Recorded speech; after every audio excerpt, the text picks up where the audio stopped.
আমার চ্যানেলে তোমাদের সকলকে স্বাগত। আজ আমরা ক্লাস 4-এর রায়ান মার্টিন প্রশ্নবিচিত্রা থেকে বাংলার দ্বিতীয় পর্যায়ক্রমিক মূল্যায়নের চতুর্থ স্কুল সলভ করব।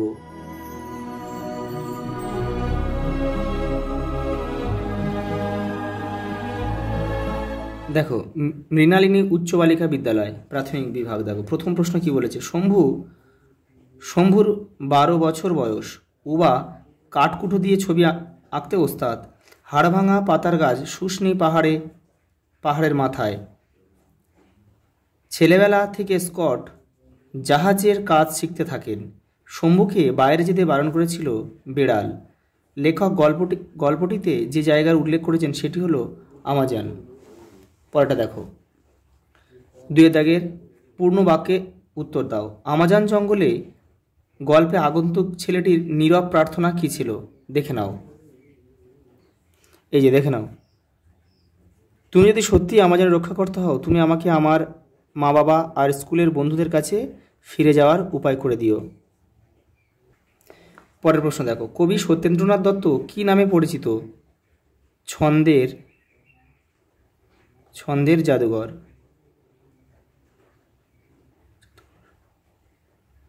পরেরটা দেখো, দুঃখিনী মায়ের দুঃখ ঘোচাতে কবি কি করতে চান? দেখে নাও।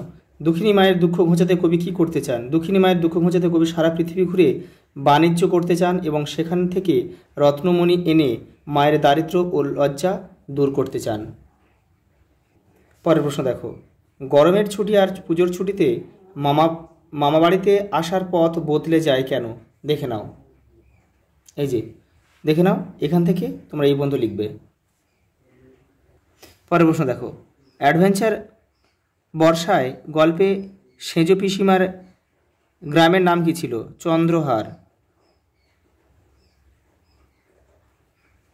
চন্দ্রহার। পরেরটা দেখো, 3 দাগের নিচের বাক্যগুলিতে কোন পুরুষের ব্যবহার হয়েছে লেখো। বড় মা ছোট মা আমাকে ওই ঝড় জলের মধ্যে দেখে অবাক।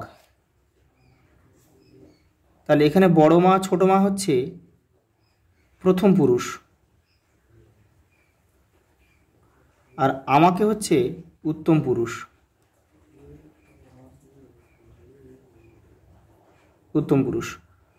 বড় মা ছোট মাটা প্রথম পুরুষ। আচ্ছা, অতি শান্ত তোমার চলার গতি, এই তোমার এটা হচ্ছে মধ্যম পুরুষ।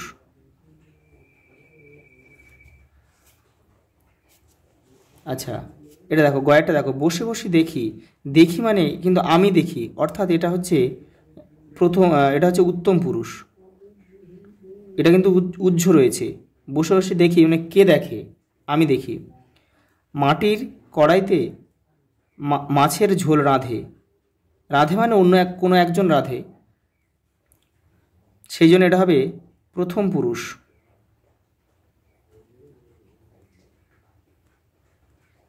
পরেরটা দেখো,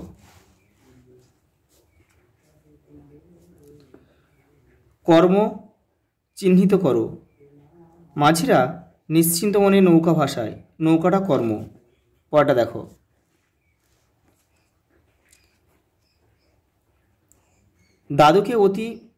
দাদুকে আমি ভালো করে তুলব, এই ভালোটা হচ্ছে কর্ম। তোমরা একটু শুনে নাও, ক্রিয়াকে কি বা কাকে দিয়ে প্রশ্ন করলে যে উত্তর পাওয়া যায় সেটাই কিন্তু আমরা কর্মকারক পাবো, মানে কর্ম পাবো আর কি। যেমন মাঝিরা নিশ্চিন্ত মনে নৌকা ভাসায়, এখানে হচ্ছে ভাষাটা ক্রিয়া, তা ক্রিয়াকে যদি আমরা কি দিয়ে প্রশ্ন করি যে কি ভাষায়, তাহলে হচ্ছে আমরা পাই নৌকা, অর্থাৎ নৌকাটা হচ্ছে কিন্তু কর্ম। পরেরটা দেখো, দাদুকে আমি ভালো করে তুলবো, এখানে তুলবোটা ক্রিয়া, তাহলে কাকে তুলবো এটা তো হয় না, কি করে তুলবো? ভালো করে তুলবো, অর্থাৎ এই ভালোটা হচ্ছে কর্ম। পরেরটা দেখো, সন্ধি বিচ্ছেদ করো। রবীন্দ্র, রবি যুক্ত ইন্দ্র। পরেরটা দেখো, দেশান্তর, দেশ যুক্ত অন্তর। পরেরটা দেখো,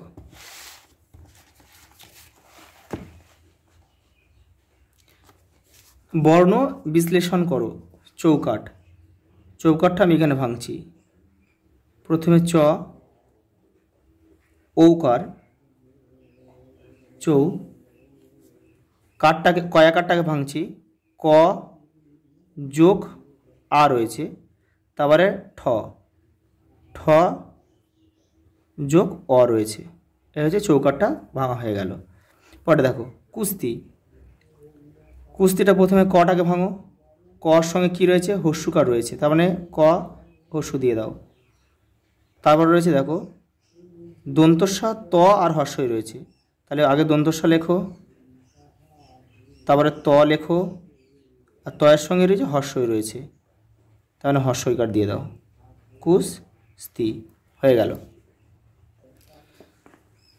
আরেকবার বলছি, এই বর্ণ বিশ্লেষণ কিন্তু খুব সহজ। প্রথমে একটা একটা করে বর্ণ ভাঙবে, তাহলে তোমরা পেরে যাবে। প্রথমে চৌ, চর সঙ্গে কী রয়েছে দেখো, চর সঙ্গে ঔকার রয়েছে, ওই জন্যে চ আর ঔকার দিয়ে দিলাম। তারপরে কয়ের সঙ্গে কী রয়েছে? কয়ের সঙ্গে আকার রয়েছে, সেই জন্য ক আর আ দিলাম। কিন্তু ক যদি একা থাকতো তাহলে কিন্তু কর সঙ্গে অ দিতাম। দেখো ঠ একা রয়েছে, ঠয়ের সঙ্গে অ দিয়েছি। কুস্তি সেমভাবে করে নেবে এটা। পরটা দেখো সাথে দাগে কী বলছে দেখো, পান্না ও চর শব্দ দুটিকে দুটি পৃথক অর্থে ব্যবহার করে দুটি স্বাধীন বাক্য রচনা করো। আগে পান্না এই শব্দটার মানে আমাদের জানতে হবে। পান্না মানে দুটো মানে হয়। পান্না মানে হচ্ছে দামি পাথর হয়, একটা মূল্যবান পাথর, আর আরেকটা মানে হয় পান্না মানে সবুজ রং, সবুজ। তাহলে আমরা এখানে এবারে বাক্য রচনা তোমরা তোমাদের মতো করবে, তো আমি করে দিচ্ছি। মূল্যবান পাথর হিসেবে পান্নাকে আমরা চিনি। পরে দেখো সবুজ লেখো, তার একটি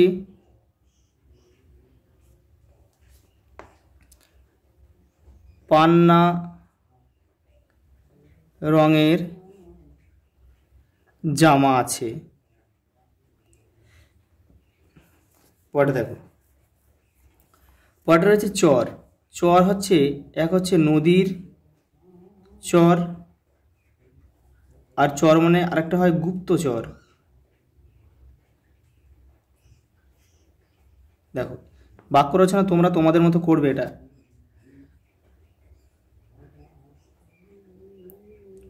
নদীর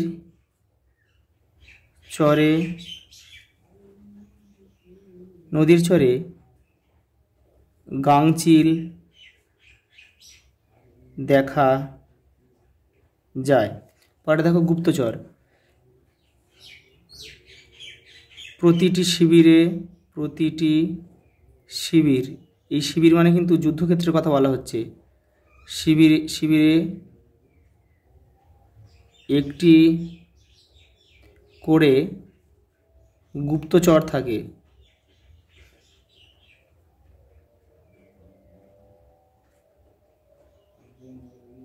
পরেরটা দেখো দেখে নাও। আরেকটা কি বলছে দেখো, ঘোষ বর্ণ ও অঘোষ বর্ণ আলাদা করো। দেখো দেখা হচ্ছে ঘোষ, কাজ অঘোষ, যাত্রী ঘোষ, আর তুফান অঘোষ। পরেরটা দেখো লাস্ট কি বলছে দেখো, আমি সাগর পাড়ি দেব কবিতাটি কবির নাম সহ 8 লাইন মুখস্থ লেখো। তোমাদের বইয়ের পাঠ্য বইয়ের 64 নম্বর পৃষ্ঠায় উত্তরটা রয়েছে।